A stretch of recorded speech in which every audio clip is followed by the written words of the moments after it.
আসক্ত হয়ে এখন আর যুবক যুবতীরা পালায় না। দেখবেন সব একটার মা, দুটোর মা, চাচি, খালা, ফুবু সব পালিয়ে যাচ্ছে। জোরে বলেন ঠিক কিনা? তবে আপনাদের এলাকা ভালো, আমাদের এলাকার খবর বলছি। তো যাই হোক, এই ভারত আমাদের বন্ধু না, ভারত আমাদের দুশ্মন। জোরে বলেন ঠিক কিনা?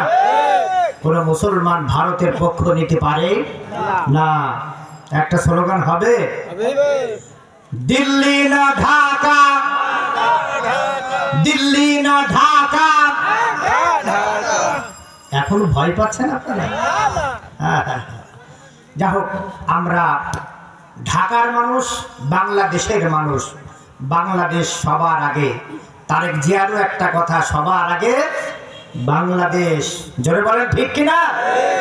আমরা আমাদের দেশকে ভালোবাসি। সম্মানিত উপস্থিতি, মা বোনেরা, আপনারা যারা এসেছেন চুপচাপ একেবারে পিনপন্ন রবতা, আমরা আজকে কোরআনের আলোচনা শুনবো। আল্লাহ পাক আমাদেরকে কবুল করুক। জোরে বলেন আমিন। আলহামদুলিল্লাহ নাহমাদুহু ওয়া নাস্তাঈনুহু ওয়া নাস্তাগফিরুহু ওয়া নাউযু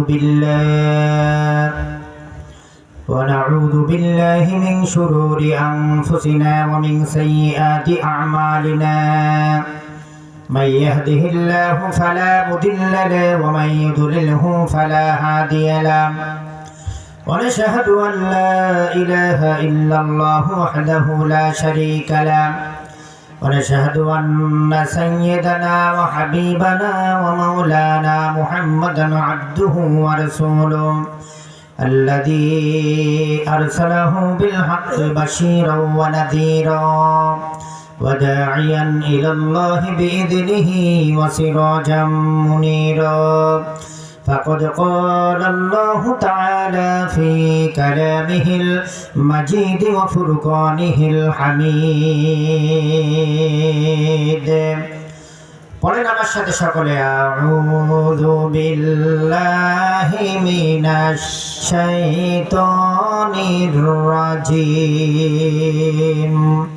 বিসমিল্লাহির রহমানির রহিম। ইন্না আ'তাইনাকাল কাউসার ফাসাল্লি লিরাব্বিকা ওয়ানহার ইন্না শানিআকা হুয়াল আবতার। وقال تعالى في شان حبيبه صلى الله عليه وسلم إن الله وملائكته يصلون على النبي يا أيها الذين آمنوا صلوا عليه وسلموا تسليما اللهم صل على سيدنا وعلى آل سيدنا মাওলানা মুহাম্মদ। একটু প্রাণ খুলে মহব্বতের সাথে পবিত্র রজব মাস আমরা শেষ প্রান্তে অতিবাহিত করছি। সে রজব মাসে বিশ্ব নবীর সুপারিশের আশায় আমরা মহব্বত ভরা দিল নিয়ে দরুদ পড়েন। আল্লাহুম্মা সাল্লি আলা সাইয়্যিদিনা মাওলানা ওয়া আলা আলি সাইয়্যিদিনা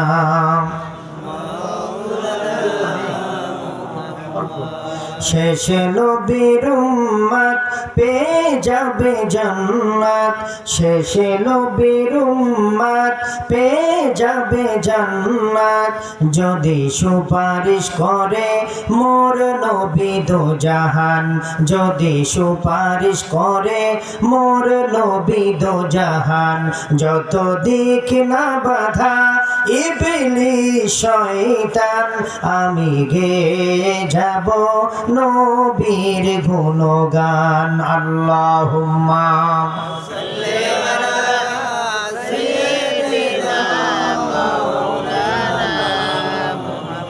وعلى علي سيدنا مولانا محمد একটু জিকির করেন লা ইলাহা ইল্লাল্লাহ লা ইলাহা ইল্লাল্লাহ জোরে লা ইলাহা ইল্লাল্লাহ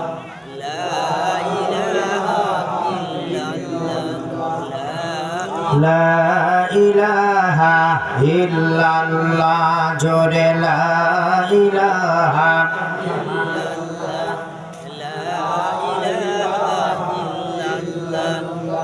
লা ইলাহা ইল্লাল্লাহ লা ইলাহা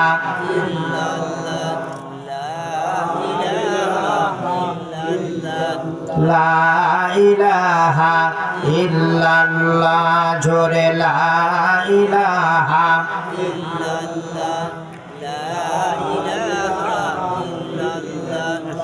লা ইলাহা ইল্লাল্লাহ মুহাম্মাদুর রাসূলুল্লাহ মুসলিম আমি সংগ্রামী আমি চিররণবীর মুসলিম আমি সংগ্রামী আমি চিররণবীর আল্লাহকে ছাড়া কাউকে মানি না নারায়ে তাকবীর নারায়ে তাকবীর মুসলিম আমি সংগ্রামী আমি চিররণবীর আল্লাহকে ছাড়া কাউকে মানি না নারায়ে তাকবীর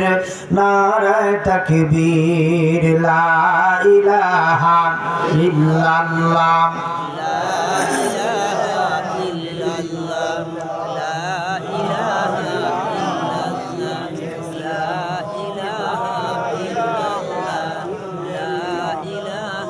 লা ইলাহা ইল্লাল্লাহ জোরে লা ইলাহা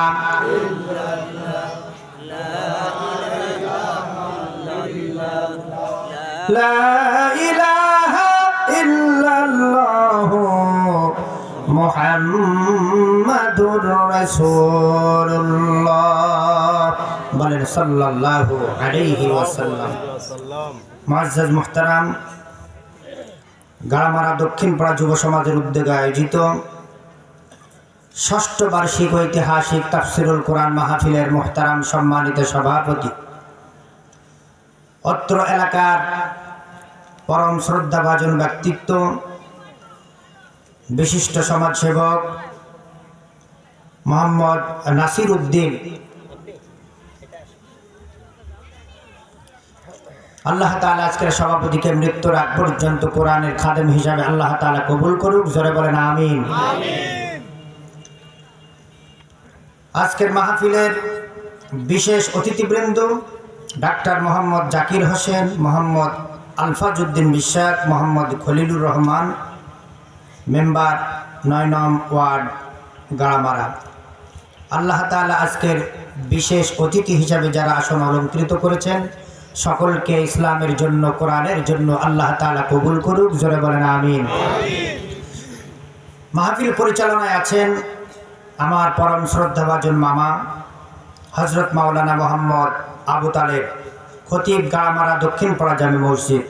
আল্লাহ তাআলা আমার মামাকে আমৃত্যু আল্লাহ পাক ঈমানের সাথে বেঁচে থাকার তৌফিক দান করুক, জোরে বলেন আমিন।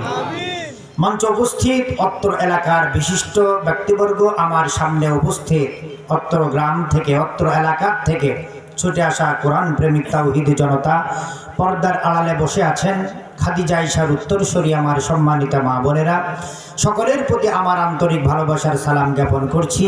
সালামটা ভালোবেসে হাসি মুখে উত্তর দেবেন। আসসালামু আলাইকুম ওয়া রাহমাতুল্লাহি ওয়া বারাকাতুহু। আল্লাহ সুবহানাহু ওয়া তাআলার দরবারে কালিমাতু শুকর আদায় করি যে আল্লাহ সুবহানাহু ওয়া তাআলা আমাদেরকে মুক্ত পরিবেশে কোরআনের প্যান্ডেলে আল্লাহ তাআলা আমাদের মতো গুনাহগারদের রজব মাসে আল্লাহ পাক আমাদেরকে কোরআনের প্যান্ডেলে কবুল করেছেন। আপনারা খুশি না বেজার? আপনারা কি মনে করেন কোরআনের মাহফিলের বক্তা, শ্রোতা, সভাপতি সবাই কি হতে পারে? জোরে বলেন পারে? আল্লাহ তাআলা যাদেরকে কবুল করে তারাই কেবল এই প্যান্ডেলের মাহফিলের শ্রোতা, বক্তা, সভাপতি এগুলো হওয়ার মানে সুযোগ তারা রাখে। আল্লাহ তাআলা আমাদের আসার বসার সুযোগ দান করেছেন। এই জন্য আমরা সমস্ত আবেগ অনুভূতি উজাড় করে আমরা দিল থেকে কালিমাতু শুকর আদায় করি। সকলে চিৎকার করে বলি আলহামদুলিল্লাহ। আর একটু আওয়াজ করে বলেন আলহামদুলিল্লাহ।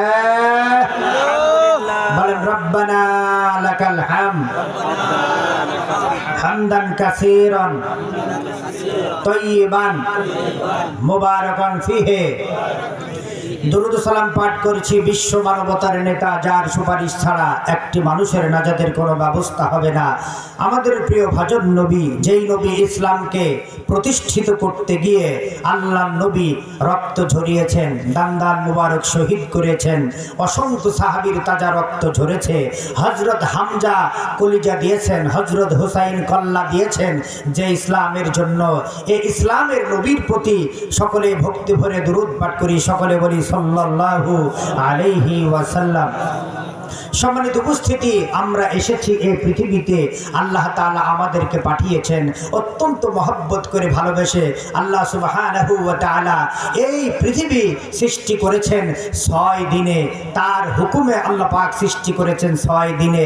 আল্লাহ পাক এই মানুষ তৈরি করেছেন হুকুমের মাধ্যমে না, আল্লাহ পাক নিজের কুদরতি হাতে। জোরে বলেন সুবহানাল্লাহ। আল্লাহ তাআলা পৃথিবী তৈরি করতে আল্লাহ পাক সময় নিয়েছে 6 দিন। আল্লাহ রাব্বুল আলামিন মানুষ তৈরি করতে আল্লাহ পাক সময় নিয়েছে প্রায় 9 মাসের উপরে। সুবহানাল্লাহ বলবেন না? আল্লাহ তাআলা সুবহানাহু ওয়া তাআলা প্রত্যেকটা মানুষের জন্য একটা করে জান্নাত আল্লাহ পাক তৈরি করেছেন। আলহামদুলিল্লাহ বলেন। কিন্তু আফসোসের বিষয় হলো জান্নাত সকলেই পাবে না। জান্নাত আল্লাহ পাক সকলের জন্য, প্রত্যেকটা মানুষের জন্য একটা করে জান্নাত আল্লাহ পাক তৈরি করে রেখেছেন, কিন্তু সকলেই জান্নাতে যেতে পারবে না। বন্ধুগণ আমার, আমাদের ইজ্জত, আমাদের সম্মান কত বেশি। আল্লাহর নবী মূসা কালিমুল্লাহ তুর পাহাড়ে আল্লাহকে বলেছিলেন, ওগো আল্লাহ, আমি তো তোমার সাথে এই তুর পাহাড়ে কথা বলতে এসেছি, সরাসরি আমি তোমার সাথে কথা বলি। সমস্ত নবীদের সাথে তুমি কথা বলেছো জিবরাইলের মাধ্যমে, আমি তোমার সাথে কথা বলি সরাসরি। তুমি কি আরো কিছু মানুষকে তোমার সাথে কথা বলার অনুমতি কি তুমি দেবে? আল্লাহ রাব্বুল আলামিন মুসার প্রশ্নের উত্তরে বলেছেন, ও মুসা, যখন এই পৃথিবীর সমস্ত রূহগুলোকে আমি একত্রিত করেছিলাম, এই রূহ থেকে কিছু রূহকে আমি আলাদাভাবে বাছাই করে রেখেছি। জোরে বলেন সুবহানাল্লাহ। যারা এই পৃথিবীতে আমার নবীর উম্মত হিসাবে দুনিয়াতে আসবে, পৃথিবীতে তারা আল্লাহর কোরআন অর্থাৎ আমার কোরআনের অনুসারী হবে। মুসা, তোমাকে আমার সাথে কথা বলতে হলে 4টা শর্ত পূরণ করতে হয়, আর আমি আমার নবীর যারা উম্মত হবে, আমার কোরআনের যারা অনুসারী হবে, তাদের আমার সাথে কথা বলার জন্য কোনো শর্ত পূরণ করা লাগবে না। জোরে বলেন সুবহানাল্লাহ। তাহলে মুসা আল্লাহর সাথে কয়টা শর্তে কথা বলতো? 4টা শর্তে। 1 নাম্বার শর্ত, মুসা আলাইহিস সালাতু ওয়াস সালাম যখন আল্লাহর সঙ্গে কথা বলতে তুর পাহাড়ে যেতেন, ওযু করে যেতে হতো। তারপরে তাকে ফাখলা'না আলাইকা ইন্নাকা বিল ওয়াদিল মুকদ্দাসি তুয়া, তাকে পায়ের জুতা খুলে তুর পাহাড়ে উঠে আল্লাহর সঙ্গে কথা বলতে হতো। এর হচ্ছে 2 নাম্বার শর্ত। 3 নাম্বার শর্ত হলো নির্দিষ্ট একটি পাহাড়ে গিয়ে আল্লাহর সঙ্গে কথা বলতে হতো। 4 নাম্বার শর্ত হলো আল্লাহর দেওয়া নির্ধারিত সময়ের ভিতরে মুসা আলাইহিস সালাতু ওয়াস সালামকে কথা শেষ করতে হতো। এই 4টি শর্ত মিলে মুসাকে আল্লাহর সঙ্গে কথা বলতে হতো। আল্লাহ রাব্বুল আলামিন বললেন, মুসা, আমার যারা বিশ্বনবীর যারা উম্মত হবে, পৃথিবীতে কোরআনের যারা অনুসারী হবে, আমার সঙ্গে কোরআন পড়বে, আমার সঙ্গে তাদের কথা বলা হবে, তাদের 4টা শর্ত পূরণ করা লাগবে না। জুতা পায়ে দিয়েও কোরআন পড়তে পারবে, জুতা সহ কোরআন পড়তে পারবে। তারপরে অজু অবস্থায় কোরআন পড়তে পারবে, অজু ছাড়াও তারা কোরআন পড়তে পারবে। আমার সঙ্গে কথা বলার জন্য নির্দিষ্ট পৃথিবীতে কোনো জায়গা দরকার হবে না। তারা যেখানে খুশি পৃথিবীর যে প্রান্তেই যাক না কেন তারা কোরআন তেলাওয়াত করতে পারবে। আমার দেওয়া নির্দিষ্ট সময়ের ভিতরে তাদের কোরআন শেষ করা লাগবে না। যত সময় যত তাড়াতাড়ি পারে, যার পৃথিবীতে যতদিন তারা বেঁচে থাকবে, যত সময় প্রয়োজন সারা রাত ধরে তারা কোরআন পড়বে। আর যারা পৃথিবীতে কোরআন পড়বে, কোরআন পড়া মানে আমি আল্লাহর সঙ্গেই কথা বলা হবে। তাহলে কোরআন পড়লে কার সঙ্গে কথা বলা হবে? জোরে বলতে হবে, কার সঙ্গে?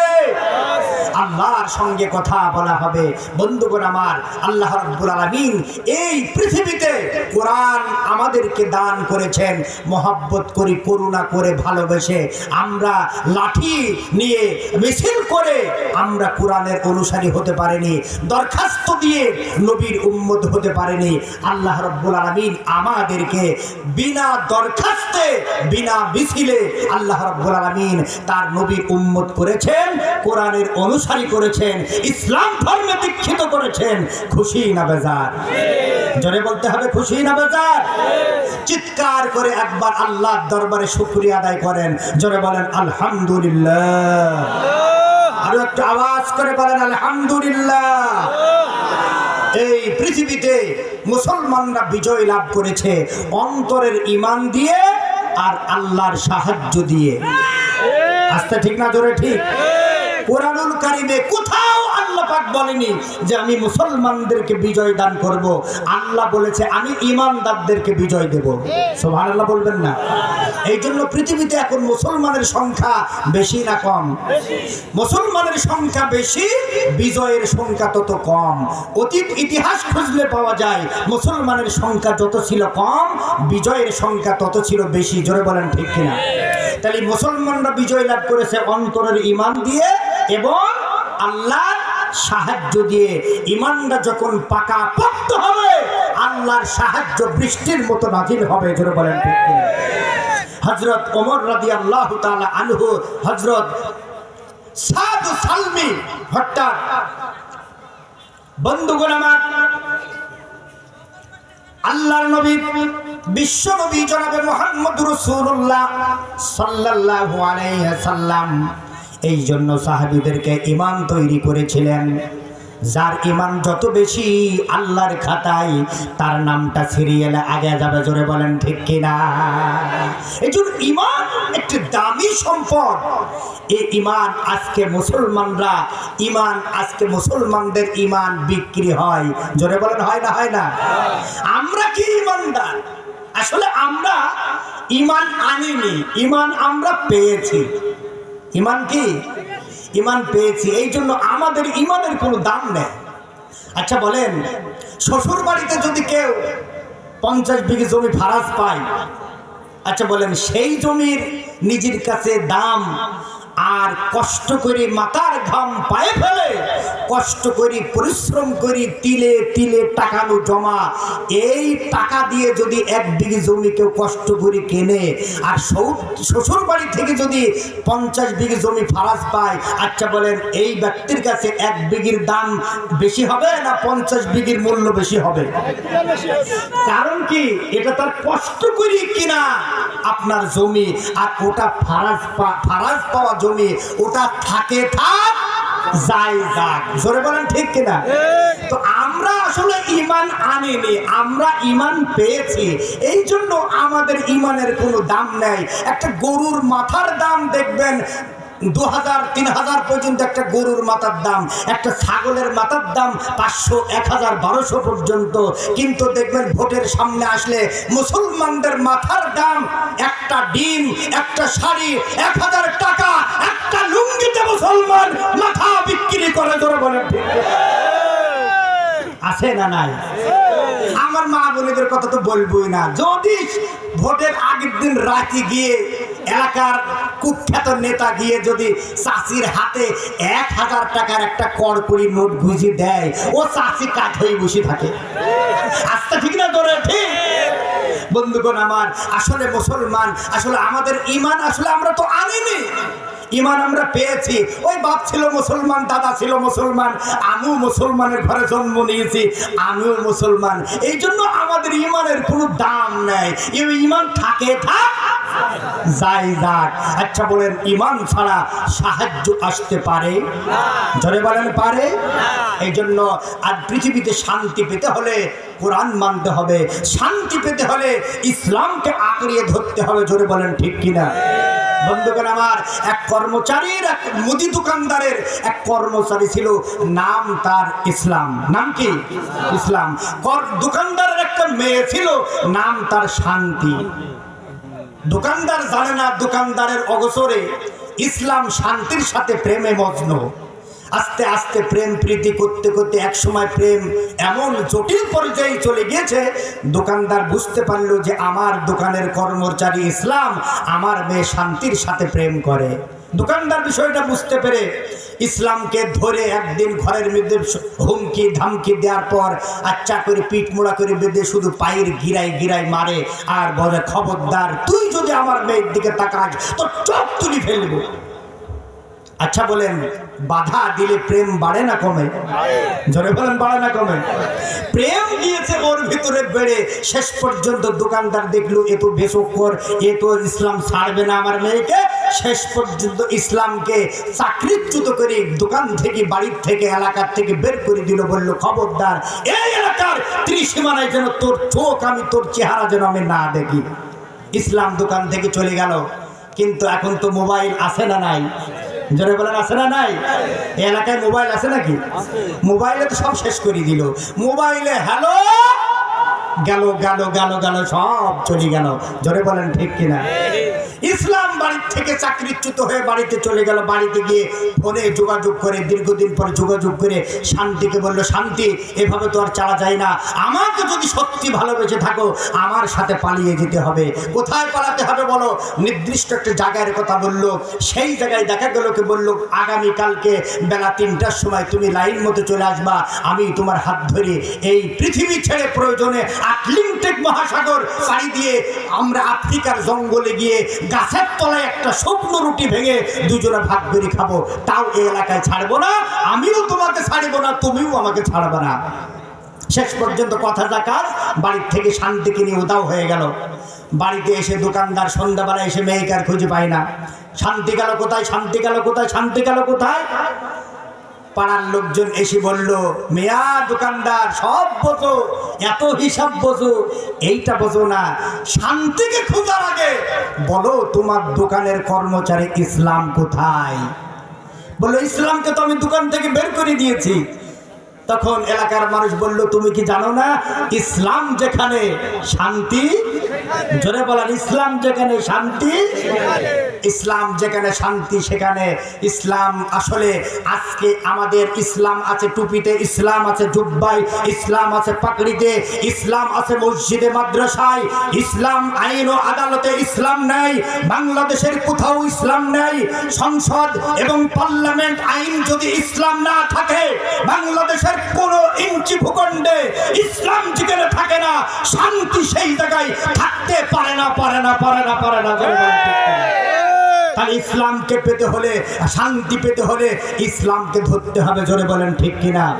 ওই যে এক আল্লাহর বান্দার বাড়িতে আগুন ধরেছে, লোকটি বলছে, বাঁচাও বাঁচাও, আমার ঘর পুড়ে গেল, আগুন ধরে গিয়েছে, তোমরা আগুনটা নেভাও, আমার ঘর বাঁচাও, আমার ঘর বাঁচাও। এই লোকটির আকুতি দেখে, কাকুতি দেখে পাশ দিয়ে হেঁটে যাচ্ছিল এক মহিলা, তার মাথায় ছিল এক পুটলা আপনার খড়ি, মাথায় ছিল এক বোঝা খড়ি। মহিলা চিন্তা করলো, লোকটি তো আগুন নিভানোর জন্য ডাকছে। মহিলা বলল, আগে ওনার আগুনটা নিভানোর ব্যবস্থা করি। এক বোঝা খড়ি মহিলা দিল আগুনের মধ্যে ঢেলে। আপনারা বলেন, আগুন নিভবে না বাড়বে? জোরে বলেন, নিভবে না বাড়বে? তারপরে ওই পাশ দিয়ে চলে যাচ্ছিল একজন মুদি দোকানদার, সে পেট্রোল ডিজেল এগুলা নিয়ে যাচ্ছিল। লোকটির আর্তনাদ দেখে বলল, এর তো আগুন নেবানো আগে দরকার। আগুনের ভিতরে ঢেলে দিল পেট্রোল এবং ডিজেল। আপনারা বলেন, আগুন নিভবে না আগুন বাড়বে? আরেক ভদ্রলোক ভ্যানে করে নিয়ে যাচ্ছিল দুই বস্তা তুষ। লোকটির আর্তনাদ দেখে বলল, লোক তো আগুন তো নিভাতে বলছে। লোকটির কথা চিন্তা করে, ঘরের আগুনের কথা চিন্তা করে 2 বস্তা তুষ দিল ঢেলে আগুনের ভিতরে। আপনারা বলেন আগুন নিভবে না আগুন বাড়বে? আগুন যদি প্রকৃতপক্ষে নিভাতে হয় তাহলে পারে মাটি এবং পানি, এই 2টা বাদে আগুন নিভানো সম্ভব নয়।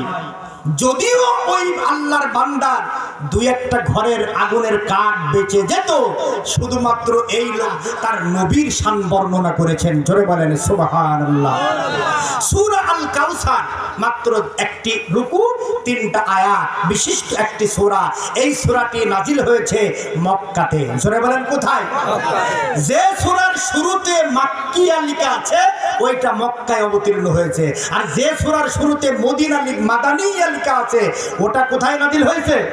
মদিনায়। বাংলা বুঝাই দিলাম আপনাদেরকে। তাহলে আমরা যে সূরাটি আলোচনা করব এই সূরাটি নাজিল হয়েছে মক্কাতে। আল্লাহ নবী হিজরতের 1 থেকে 1.5 বছরের আগে এই সূরাটি নাজিল হয় মক্কাতে। আচ্ছা বলেন, মক্কাতে মুসলমানদের অবস্থা ভালো ছিল না খারাপ ছিল? জোরে বলেন, খারাপ না ভালো? অত্যন্ত নির্যাতনের সম্মুখীন হয়েছিলেন মুসলমানরা। নতুন যারা ঈমান এনেছিল অত্যন্ত নির্যাতনের শিকার হয়েছিলেন। হযরত ওমরের জামানায় হযরত ওমর এরকম একটা মজলিসে, ভালো করে খেয়াল করেন, এইরকম একটা মজলিসে হযরত ওমর বললেন, ও জনতা শোনো, আজকে তো ইসলামের সোনালী যুগ, কিন্তু যখন মক্কাতে আমরা ছিলাম ইসলামের প্রাথমিক অবস্থায় মক্কাতে যে কি পরিমাণ নির্যাতন কাফিরদের উপরে করেছে, ভালো করে খেয়াল করেন মুসলমান। হযরত ওমর আমিরুল মুমিনিন বললেন, মক্কাতে কি পরিমাণ নির্যাতন করেছে আমার চোখে দেখা। তার ভিতরে আমি দেখতে পাচ্ছি হযরতে বেলাল এখানে বসে আছে, জ্বলন্ত প্রমাণ আমার সামনে বসে আছে। বেলালের উপরে কি পরিমাণ অত্যাচার করা হয়েছে, নির্যাতন করা হয়েছে। সেই বেলালের মর্যাদা, পৃথিবীতে 3 জন কালো মানুষ ছিল, সবচাইতে বেশি কালো মানুষ ছিল 3 জন। তার ভিতরে 3 জন মানুষকে আল্লাহ অত্যন্ত মহব্বত করে ভালোবাসে, কারণ তাদের চেহারা ছিল কালো, অন্তরে ছিল ঈমানের আলো। জোরে বলেন ঠিক কিনা? অন্তরে ঈমানের আলোর কারণে কি পরিমাণ মর্যাদা হযরত বেলালের আল্লাহ বাড়িয়ে দিয়েছে। বিশ্বনবী মেরাজ থেকে ফিরে এসে বললেন, ও বেলাল, বেলাল কি এমন আমল তুমি করো? আমি যখন জান্নাতের মাঝখান দিয়ে হাঁটাহাঁটি করছিলাম, ও বেলাল কি এমন আমল তুমি করো? তোমার মর্যাদা আল্লাহ এত বাড়িয়ে দিয়েছে, আমি নবীর সামনে, জান্নাতের সামনে, জান্নাতের ভিতরে আমি তোমার পায়ের আওয়াজ শুনতে পেয়েছি। জোরে বলেন সুবহানাল্লাহ। হযরত বেলাল চোখের পানি ছেড়ে দিল, বলল, হুজুর আমি তেমন কোনো আমল করতে পারি না, তবে একটা আমল করি। আমি যখনই ওযু করে ফেলি, ওযু করার সাথে সাথে আমি কারোর সাথে কথা বলি না, আমি ওযুর নামাজ 2 রাকাত তাহিয়াতুল ওযুর নামাজটা পড়ে ফেলি। আল্লাহর নবী বললেন, বেলাল এই আমলটা তুমি ছেড়ো না, এই আমলের কারণে তোমার এত মর্যাদা আল্লাহ রাব্বুল আলামিন দান করেছে। আল্লাহর নবীর সাহাবী হযরত ওমর বললেন, এই বেলাল কি নির্যাতন আমার চোখে দেখা। হযরত বেলালের উপরে উত্তপ্ত মরুর বালুর ময়দানে চিৎকরি শোয়া দিয়ে হযরত বেলাল যখন তার বুকের উপরে পাথর চাপা দিয়েছে, ঠিক মতো মুখ দিয়ে কথা বের হয় না, কিন্তু আল্লাহর নামটা শুধু পড়ে আহাদ আহাদ আহাদ। যত জোরে জোরে পড়ে, যত তাড়াতাড়ি, তত জোরে জোরে নির্যাতন করা হয়। শেষ পর্যন্ত হযরত বেলালের জিবির ভিতরে পেরেক মারা হলো, বেলাল যাতে কথা না বলতে পারে। হযরত আবু বকর এই দৃশ্য দেখে সহ্য হয় না। হযরত আবু বকর একদিন তার পাশ দিয়ে হেঁটে গিয়ে কানের কাছে বলে, বেলাল, ও বেলাল, এখন তো মুসলমানদের শোচনীয় সময়, এখন তোমার জোরে জোরে আল্লাহর নাম নেওয়ার দরকার নাই। তুমি যত জোরে জোরে পাঠ করছো তারা তোমার উপরে তত জোরে জোরে নির্যাতন করে। ও বেলাল, তুমি একটু আস্তে আস্তে আল্লাহর নামটা উচ্চারণ করতে পারো না? তোমার উপরে অত্যাচার আমাদের সহ্য হয় না। হযরত বেলাল হযরত আবু বকরকে ডেকে বলে, আবু বকর শোনো, ও আবু বকর, ওরা যখন আমার উপরে অত্যাচার করে আমি মনে মনে চিন্তা করি একটু আস্তে আস্তে আল্লাহর নামটা নেব, কিন্তু যখনই আমার উপরে নির্যাতন বাড়িয়ে দেয় আমার মুখ থেকে তত জোরে জোরে আমার আল্লাহর নামটা বের হয়ে যায়। আল্লাহু আকবার। আল্লাহর নবীর সাহাবী হযরত ওমর বললেন, এই বেলালের নির্যাতন আমি নিজের চোখে দেখেছি। এমত অবস্থায় মজলিসের মাঝখান থেকে একজন হাত তুলে বলল, আমিরুল মুমিনিন, খলিফাতুল মুসলিমিন, আপনি শুধু বেলালের নামটা করলেন, আমি খাব্বাবের নামটা করলেন না। আমার উপরে কি নির্যাতন হয়েছে আপনি জানেন নাকি? হযরত ওমর বলল, বলো তো তোমার উপরে কি নির্যাতন হয়েছে, আমি হয়তো সবটা নাও জানতে পারি। হযরত খাব্বাব বলল, আমিরুল মুমিনিন, আপনাকে আমি মুখে বলতে চাই না, আমি আপনাকে বাস্তবে দেখাতে চাই। হযরত খাব্বাব রাদিয়াল্লাহু তাআলা আনহু দাঁড়িয়ে গেলেন, আস্তে আস্তে হযরত ওমরের কাছে আসলেন। আসার পরে গায়ের চাদরটা, হযরত ওমরের সামনে গায়ের চাদরটা খাব্বাব খুলে ফেললেন। খুলে ফেলার পর একটু পিস খুললেন, বললেন, আমিরুল মুমিনিন, দেখেন আমার কোমরের কি অবস্থা।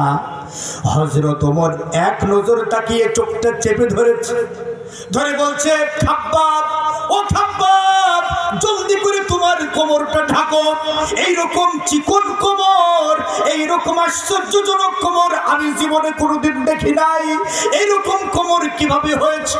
হযরত খাব্বাব চোখের পানি ছেড়ে দিয়ে বলছেন, হুজুর, আমার কোনো অপরাধ ছিল না, আমার একটাই অপরাধ, আমি বিশ্ব নবীর দল করি, আমি ইসলামী আন্দোলন করি, আল্লাহর কালাম কালেমা গ্রহণ করার অপরাধে, ইসলামী আন্দোলন করার অপরাধে আমাকে কাফের বেঈমান মুশরিকরা ধরে ধরে এমন ভাবে মেরেছে, এমন ভাবে অত্যাচার করেছে, নির্যাতন করেছে, আমাকে উত্তপ্ত বালুর ময়দানে শুয়ে দিয়েছে, শেষ পর্যন্ত তারা আগুন জ্বালিয়ে দিয়েছে, আংটা আগুনের উপরে আমাকে চিৎ করে শুয়ে দিয়ে আমি যেন নড়াচড়া করতে না পারি, আমার বুকের উপরে তারা পাথর চাপা দিয়েছে।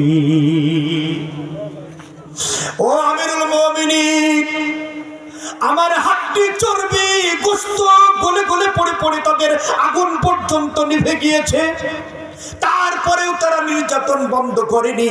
আমার কানে কানে প্রস্তাব দিয়েছি, ও খাব্বাব, এখনো সময় আছে, তুমি যদি ইসলামী দল ছেড়ে দাও, আন্দোলন ছেড়ে দাও, নবীর কালেমা ছেড়ে দাও, এখনো তোমাকে মুক্তি দিতে পারি।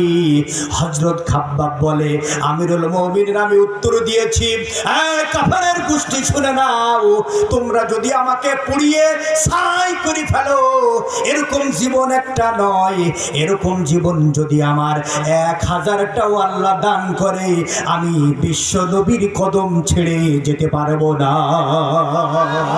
বন্ধুগণ, এরা হচ্ছে ইসলামের মুজাহিদ, ইসলামের ঈমান তাদের ভিতরে কত হয়েছে, ঈমানের কারণে ঈমান দেবে, ঈমান দেবে না, জীবন দেবে, ঈমান দেবে না। জোরে বলেন ঠিক কিনা? অনেকে বলে জান বাঁচানো ফরজ, কে বলেছে মিয়া জান বাঁচানো ফরজ? ঈমান বাঁচানো ফরজ, জীবন দিয়া। জোরে বলেন ঠিক কিনা? মুসলমান জীবন দেবে, ঈমান দেবে না। রাজি আছো মুসলমান?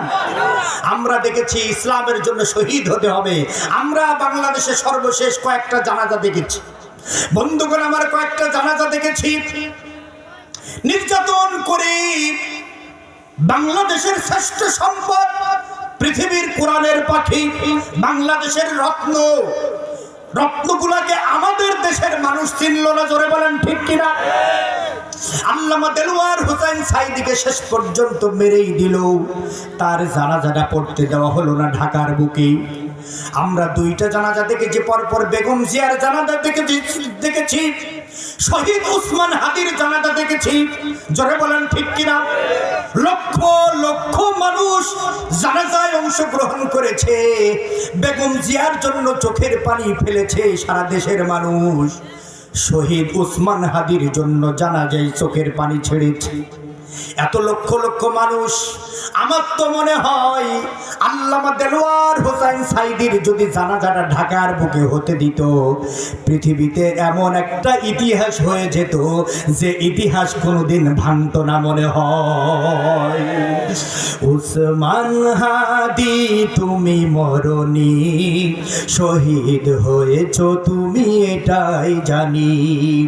উসমান হাদি তুমি মরনি, শহীদ হয়েছ তুমি এটাই জানি। দেখা তো হবে না আর এই জীবনে, দেখা হবে জান্নাত ফুল বাগানে। দেখা তো হবে না আর এই জীবনে, দেখা হবে জান্নাত ফুল বাগানে। এ আশা কবুল করো আল্লাহ তুমি, শহীদ হয়েছ তুমি এটাই জানি। আল্লামা সাইদি তুমি মরনি, শহীদ হয়েছ তুমি এটাই জানি। উসমান হাদি তুমি মরনি, শহীদ হয়েছ তুমি এটাই জানি। জোরে বলেন ঠিক কিনা? একটু জিকির করেন লা ইলাহা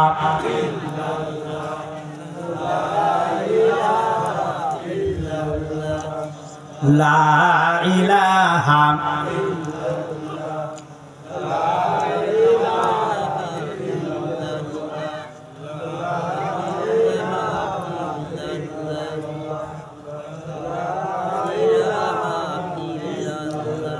লা ইলাহা ইল্লাল্লাহ।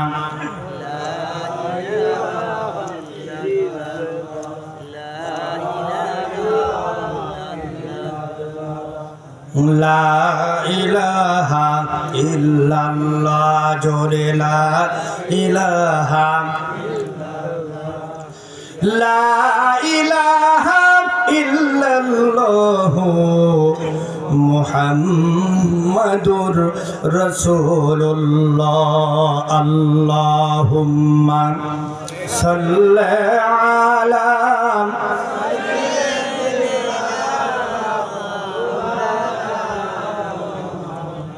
وعلى آل سيدنا مولانا মুহাম্মদ। ওয়াজ চলবে?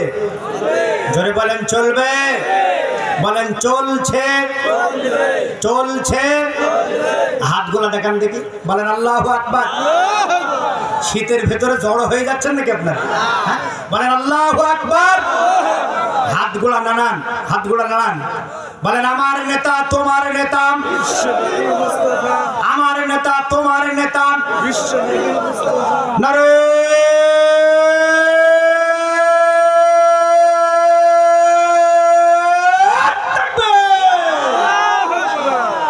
ইমানের স্লোগান এটা। জোরে বলেন ঠিক কিনা? জোরে বলেন এটা কিসের স্লোগান? মুসলমানরা কাউকে ভয় পায় না। জোরে বলেন ঠিক কিনা? মুসলমানরা ইসলামের জন্য কুরবান হতে প্রস্তুত আছে। জোরে বলেন ঠিক কিনা? মুসলমানরা কাউরে রক্ত চক্ষুকে ভয় করে না। জোরে বলেন ঠিক কিনা? মুসলমানরা ভয় করে কাকে? জোরে বলতে হবে কাকে?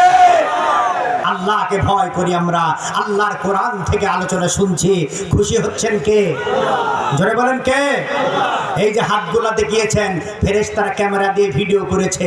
কিয়ামতের মাঠে কুল্লু ইনসানিন আলজামনাহু তাইরাহু ফি উনুকিহি ওয়া নুখরিজু লাহু ইয়াউমাল কিয়ামাতি কিতাবান ইয়ালকাহু মানশুরা। আল্লাহ পাক প্রত্যেকটা মানুষের ঘাড়ের কাছ থেকে একটা মেমোরি কার্ড বের করবে। মেমোরি কার্ডের কাজ কি? সংরক্ষণ করা। আমার আপনার আমল নামাটা সংরক্ষণ হচ্ছে। আপনি কোথায় কি করছেন, কোথায় লুকোচুরি খেলছেন, কোথায় কাকে হত্যার পরিকল্পনা করেছেন, কোথায় কাকে মিথ্যা মামলা দিয়ে ফাঁসানোর চেষ্টা করছেন, সব ভিডিও হচ্ছে। কিয়ামতের ময়দানে দেখানো হবে কে ভালো কে মন্দ, কে সঠিক কে বেঠিক, কে ভালো দল করে কেউ নোংরা দল করে, কে ভালো ফাসাতুল সিরু বিয়াব সিরুন ও বিআইনিকুমুল মাফতুন, কে রাজাকার কে ভালো, কে আলবদর কে শামকাল আলশাম। কিয়ামতের মাঠে বোঝা যাবে। জোরে বলেন ঠিক কিনা? আমরা কিয়ামতকে দেখবো। জোরে বলেন ঠিক কিনা? বন্ধুগণ আমার, বলছিলাম সূরা আলোচনা, সূরা কাউসারের আলোচনা করছিলাম। তাহলে কাউসার নাজিল হয়েছে মক্কাতে। জোরে বলেন কোথায়? মক্কাতে। বন্ধুগণ আমার, মা বোনেরা আমার, ভালো করে কান লাগান। আপনারা সবাই জানেন বিশ্বনবী এই সূরা কাউসার নাজিল হওয়ার কারণ, প্রেক্ষাপট অথবা ব্যাকগ্রাউন্ড যেটাই বলেন না কেন, আপনারা সবাই জানেন এই কোরআনুল কারীমের সবচাইতে ছোট সূরাটি নাজিল হয়েছে কেন? বিশ্ব নবীর মেয়েও ছিল, ছেলেও ছিল, কিন্তু মেয়েদের হায়াতকে লম্বা করেছেন আল্লাহ রাব্বুল আলামিন। বিশ্ব নবীর ছেলেদেরকে ছোট্টবেলায় তুলে নিলেন। কাফের মুশরিকরা, বেঈমানেরা আল্লাহর নবীকে নিয়ে উপহাস করতে লাগলো, ঠাট্টা করতে লাগলো, বিদ্রূপ করতে লাগলো, নবীজিকে আবদার বলতে লাগলো, লেজ কাটা নির্বংশ। নাউজুবিল্লাহ বলবেন না? নবীজিকে তারা, আমাদের সমাজেও দেখবেন যার ছেলে নেই শুধু মেয়ে, তাদেরকে আমরা অনেক সময় ঠাট্টা করি, ইয়ারকি মারি, বলি তোর বংশের প্রদীপ জ্বালাবে কে? তুই মরে যাবি, তোর বংশ শেষ। বলে না? বলে না? তো এলাকায় বলে না, আমাদের এলাকার কথা বলছি। মা বোনেরা আমার, খবরদার ভাইরা বাবাজিরা আমার, মেয়েও দেয় আল্লাহ, ছেলে দেয় কে? যারা বলেন কে? তাহলে শুধু যারা মেয়ের বাপ তাদেরকে ঠাট্টা করা যাবে? যারা শুধু ছেলের বাপ তাদেরকে ঠাট্টা করা যাবে? ছেলে দেওয়ার মালিক কে? মেয়ে দেওয়ার মালিক কে?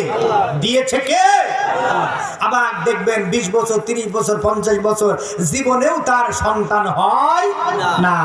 আল্লাহ পাক বৃক্ষ ছাড়া ফল দিতে পারে। হযরত মারিয়ামের গর্ভে যে সন্তান আল্লাহ পাক দিয়েছিল, হযরত ঈসা আলাইহিস সালাতু ওয়াস সালাম, তার তো বাপ ছিল না। জোরে বলেন ঠিক কিনা? তাহলে বাপ ছাড়াও ফল দিতে পারে। বাপ মা ছাড়া, দুজন ছাড়া ফল দিতে পারে। আচ্ছা বলেন, আদমের তো বাপ মা ছিল না, ছিল নাকি? হাওয়ার কি বাপ মা ছিল? তাহলে বাপ মা ছাড়াও আল্লাহ পৃথিবীতে ফল দিতে পারে। তার মানে ছেলেও দেয় আল্লাহ, মেয়েও দেয় আল্লাহ, কিছু দেয় না তাও কে? আল্লাহ। আল্লাহর উপরে রাগ করা যাবে? জোরে বলেন যাবে? কিন্তু অনেক পুরুষ মানুষ এখানেই বসে আছে, অনেকে আছি, যেই বউর শুধু মেয়ে হয়, বাইরে কোনো দেখবেন এই পুরুষগুলা রাগ দেখাইতে পারে না। বউর কাছে খুব বীর পুরুষ আছে, বউর কাছে রাগ দেখায়, মানে বউ মারা বীর। এরকম পুরুষ মানুষ আছে না নাই? এখানে কে কে আছে? হাত তুলে দেখেন। হ্যাঁ, এখানে কেউ হাত তুলবে না। আমার মা বোনেরা কিন্তু দাঁত কিন্তু কড়মড় করছে একেবারে, যে কেবল তুই আজকে আমাকে মেরেছিস। আর এখানে হুজুর জিজ্ঞাসা করছে চুপচাপ। আচ্ছা বলেন, এরম বৌমারা বীর আছে না নাই?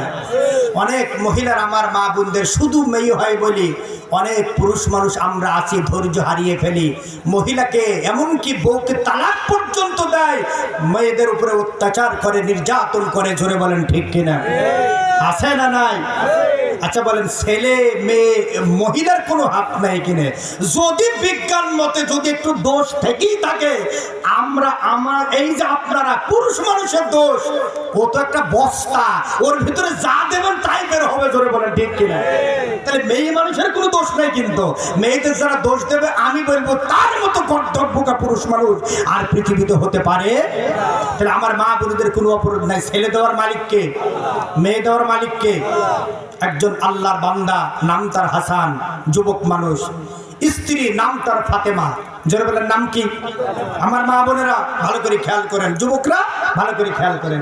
নাম তার ফাতেমা, নাম তার হাসান, বিয়ে করেছে। স্ত্রী খুব গুণবতী, পর্দাশীল, নামাজ পড়ে 5 ওয়াক্ত, বিয়ে করেছে। বাসর রাতে স্বামী স্ত্রী শুয়ে শুয়ে গল্প করছে, জানো যদি আমাদের একটা সন্তান হয়।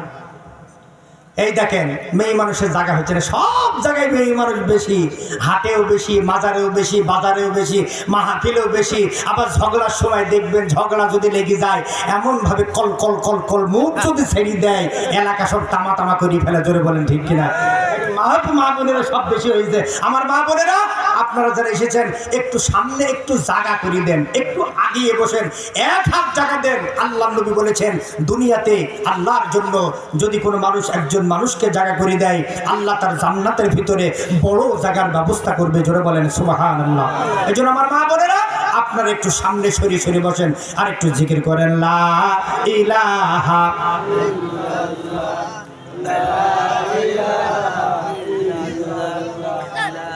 লা ইলাহা ইল্লাল্লাহ। জোরে লা ইলাহা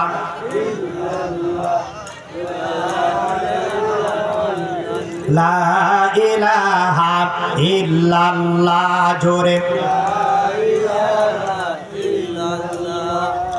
লা ইলাহা ইল্লাল্লাহ জোরে লা ইলাহা লা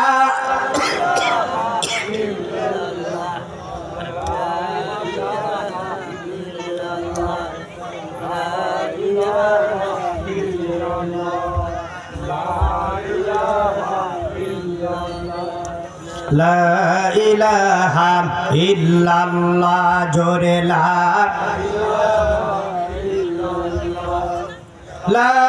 ইলাহা ইল্লাল্লাহ মুহাম্মাদুর রাসূলুল্লাহ সুবহানাল্লাহ ওয়ালহামদুলিল্লাহ। একটি কন্যা সন্তান আল্লাহ দান করলো, আলহামদুলিল্লাহ বলেন। প্রথমেই কি সন্তান হলো? কন্যা সন্তান। যা হোক, স্বামী বেচারা মোটামুটি প্রথম সন্তান খুব খুশি। দ্বিতীয় বছরে স্ত্রী গুণবতী, স্বামীকে ম্যানেজ করি আবার গর্ভবতী হলো। দ্বিতীয় বছরে গিয়ে আল্লাহ তাআলা তাদের কোল জোড়ে আবার একটা কন্যা সন্তান দান করলো। আলহামদুলিল্লাহ বলবেন না? আপনাদের রাগ হয়ে গেল নাকি? আলহামদুলিল্লাহ বলেন, আলহামদুলিল্লাহ। সন্তান হলো কয়টা? আবার আল্লাহ তাআলা তাদের কোল জুড়ে আরো একটি কন্যা সন্তান দান করলো। আপনাদেরও আলহামদুলিল্লাহ জোর কমে গেল দেখে। বলেন আলহামদুলিল্লাহ। বলেন সন্তান হইল কয়টা? তিনটা। এবার স্বামীর কিন্তু মনটা খারাপ, চারটা হয়ে গিয়েছে। যা হোক, এবার স্বামী বলছে, স্ত্রী যাই এসে বলেছে মন খারাপ করো না, দেখো আল্লাহ পাক খবরদার, তোমার কথা আর শুনতে রাজি না, তুমি একেবারে চুপ থাকবা, আমার বোঝা হয়ে গেছে। কি বুঝলে তুমি? বলছে আমার যা বোঝার বুঝেছি, আমি তোমার সাথে আর থাকবো না, কারণ থাকলেই তো হবে। বলছে আমি আর তোমার সাথে থাকবো। বলছে না না, এরকম করো না, আল্লাহ পাক নারাজ হবে। যাক, স্ত্রী ছিল গুণবতী, স্বামীকে বুঝিয়ে ম্যানেজ করে আবার গর্ভবতী হলো। পঞ্চম বছরে গিয়ে আল্লাহ তাআলা আবার তাদের কোল জুড়ে আরো একটি কন্যা সন্তান দান করেছে। কয়টা হয়েছে? পাঁচটা। এবার স্বামী আর স্ত্রীর সাথে কথা বলে না, বাড়ির থেকেই চলে গেল, রাগ করে চলে গেল। যাক, স্ত্রী অনেক খোঁজাখুঁজি করে ম্যানেজ করে নিয়ে এসে আবার স্ত্রী গর্ভবতী হলো। আল্লাহ তাআলা তাদের কোল জুড়ে আরো একটি কন্যা সন্তান দান করেছে। কেউ নিভি গেলেন কেন আপনারা? জোরে বলেন আলহামদুলিল্লাহ। কয়টা হলো? জোরে বলেন কয়টা? ছয়টা। এবার স্ত্রীর সামনে আর যায় না, স্ত্রী যাই এসেছে স্ত্রীকে মার, দু চার চড়। বলছে খবরদার, তোমার কথায় আমি আর ভিজছিনি, তোমার আমি যা বোঝার বুঝতে পেরেছি। বলছে কি বুঝতে পেরেছো তুমি? আল্লাহ যা দেয় তাই হবে। আরে রাখ তোর আল্লাহর কথা, আমি বুঝতে পেরেছি তোরও ভাড় থেকে কোনোদিন মেয়ে বের হবে না। স্ত্রীর উপরে চরম রাগ, ওই এলাকার থেকে বাড়ি থেকে চলে গেল। 1 বছর 2 বছর নিরুদ্দেশ হয়ে গেল। যাক, স্ত্রী বা এলাকার মানুষ খুঁজি বিজি নিয়ে এসে আবার স্ত্রী গুণবতী, আবার গর্ভবতী হলো। সন্তান হয়েছে কয়টা? 6টা। এবার পেটে আছে আর একটা। এবার যেই পেট মোটা হয়েছে স্ত্রীর, স্বামীর রাগ, স্ত্রীকে বোঝায় সন্তান নষ্ট করে ফেলে, তোর আবার মেয়ে হবে, ও আমার দরকার নেই, আবার মেয়ে হবে, তো সন্তান নষ্ট কর। স্ত্রী বলছে না, আমি এই কাজ করতে পারবো না, আমার জীবন থাকতে আমি পেটের সন্তান নষ্ট করতে পারবো? জোরে বলেন পারবো? স্বামী চিন্তা করলো, এই বউ বেঁচে থাকলে এর শুধু মেয়েই হবে। এ যখন বলি যে বেঁচে থাকতেই সন্তান নষ্ট করবে না, তাহলে মনে মনে ফোন দিয়ে আটলো, না, এই স্ত্রীকে আর বাঁচিয়ে রাখা যাবে না। মনে মনে সিদ্ধান্ত হলো, একে আজকে রাতেই শেষ করে ফেলবো আমি। শয়তান তার মাথায় চেপে বসলো। স্ত্রী জানে না, ঘুমন্ত স্ত্রী ঘুমিয়ে আছে। পাষণ্ড স্বামী পাশের রুম থেকে একটা লাঠি নিয়ে ঘুমন্ত স্ত্রীর উপরে ঝাঁপিয়ে পড়লো, আজকে তোকে মেরেই ফেলবো। প্রচন্ড আঘাত শুরু করে দিল। মারতে মারতে কাঠ ফেটে ফেটে যায়। স্ত্রী স্বামীর পা জড়িয়ে ধরে বললে, প্রাণের স্বামী, আমাকে তুমি মেরো না, তোমার আঘাত সহ্য করতে পারছি না, প্রয়োজনে তোমার স্ত্রীর পরিচয় আর দেব না, আমার প্রাণটা ভিক্ষা দাও, আমি এখান থেকে চলে যাব দূর দূর দূর দেশে, কন্যা সন্তানগুলোকে নিয়ে চলে যাব, তোমাকে যেন বাবা না ডাকে। প্রাণের স্বামী, দীর্ঘদিন সংসার করছি তোমার সাথে, আমার তো কোনো অন্যায় করি নাই, আমার তো কোনো অন্যায় নেই, আমার কোনো হাত নেই, আল্লাহ তাআলা দিলে আমার কিছু করার নেই। প্রাণের স্বামী, তুমি আমাকে আর মেরো না, আমি তোমার মার সহ্য করতে পারি না, আমার জীবনটা ভিক্ষা দাও। পাষণ্ড স্বামীর কোনো কথাই তার কর্ণঘরে ঢুকলো না, আঘাতের পর আঘাত, আঘাত করতে করতে এক পর্যায়ে স্ত্রী অজ্ঞান হয়ে গেল, মুমূর্ষু অবস্থা। স্বামী মনে করলো স্ত্রী মনে হয় মারা গিয়েছে, স্ত্রীকে মৃত ভেবে ওই লোকটি ওখান থেকে তার ঘরে চলে গেল, ঘরের ভিতরে গিয়ে ঘুমিয়ে পড়ল। ঘুমানোর সঙ্গে সঙ্গে লোকটি স্বপ্ন দেখে শুরু করে দিল, ঘুমের ভিতরে স্বপ্ন দেখে কিয়ামত কায়েম হয়ে গিয়েছে, এই লোকটির বিচার হয়ে গিয়েছে, জাহান্নাম ঘোষণা হয়ে গিয়েছে। আল্লাহ বলছেন, যাও এই বান্দাকে জাহান্নামে ফেলে দাও।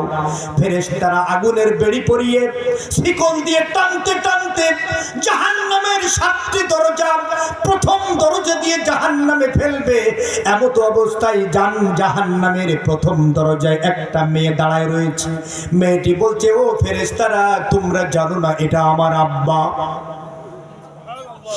যদিও সে আমাকে পছন্দ করে না, তারপরেও তো সে আমার আব্বা, আমাকে জন্ম দিয়েছে। ও ফেরেশতারা, আমার আব্বাকে আমি থাকতে এই জাহান্নামের দরজা দিয়ে ফেলতে দেব না।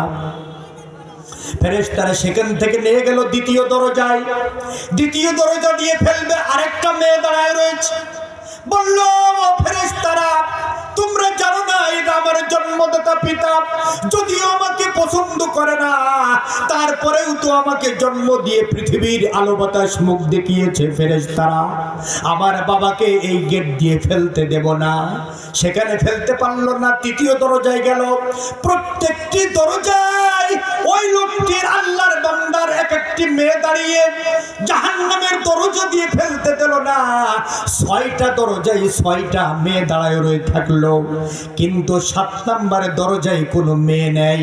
ফেরেশতারা টেনে হেসড়ে টানতে টানতে ওই আল্লাহর বান্দাকে 7 নম্বর দরজা দিয়ে জাহান্নামের আগুনের ভিতরে যেই না ফেলে দিয়েছে, আল্লাহর ওই বান্দা ঘুমন্ত অবস্থায় স্বপ্নের ভিতরে আগুন আগুন আগুন বলে চিৎকার করে, সেখানে আগুন বলে চিৎকার করে উঠলো।